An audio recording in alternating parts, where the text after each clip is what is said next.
Republicans say that the time is now, that as we approach this breaching the debt limit, that they're going to force the president to make some spending cuts. Is it possible? Maybe Scott DesJarlais knows. He's a congressman from the great state of Tennessee. Congressman, welcome. Thank you, Chris.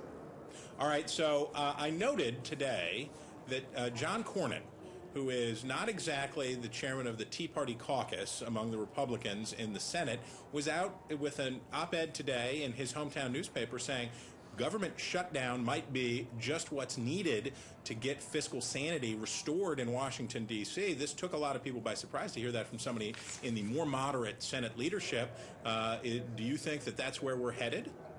Well, it's possible. You know, we don't want to see that. That would be the unfortunate way to go about it. But I think people are realizing that after 4 years where a president promised to reduce the deficit by half in his first term or be a one-term president, clearly we had a $4 trillion increase in rising.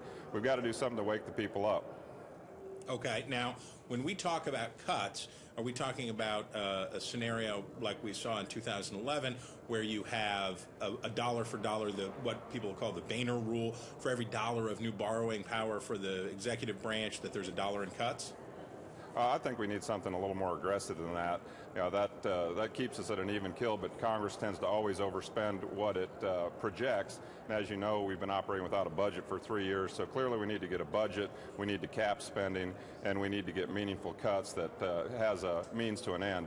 So far, you know, we're yet to see anything from the president or the Senate. We've offered plans in the House that would eventually balance the budget, but as I said, the deficit continues to increase at a faster and faster pace. The president has now fulfilled a campaign promise to raise taxes, and he also promised a balanced approach. So we at least need that from him. But I think people are seeing that you know, we are in a situation that's going to be insurmountable if we don't address it soon.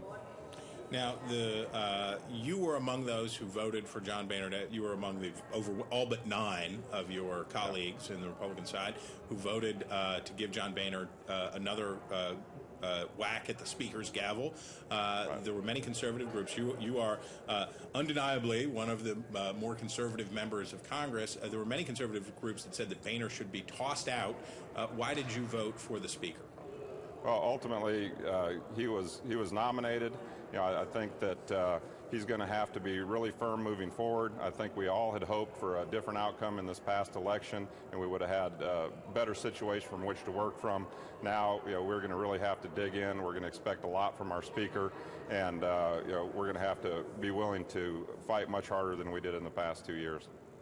Okay, now we just saw moments ago, I assume that's where you were, was that the House overwhelmingly voted on an aid package for the New York and New Jersey victims of Superstorm Sandy. Were you a yay or a nay?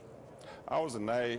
We've got to start offsetting this spending, and you know, certainly my heart goes out to the victims, and we just have to start looking at this legislation in a more meaningful fashion.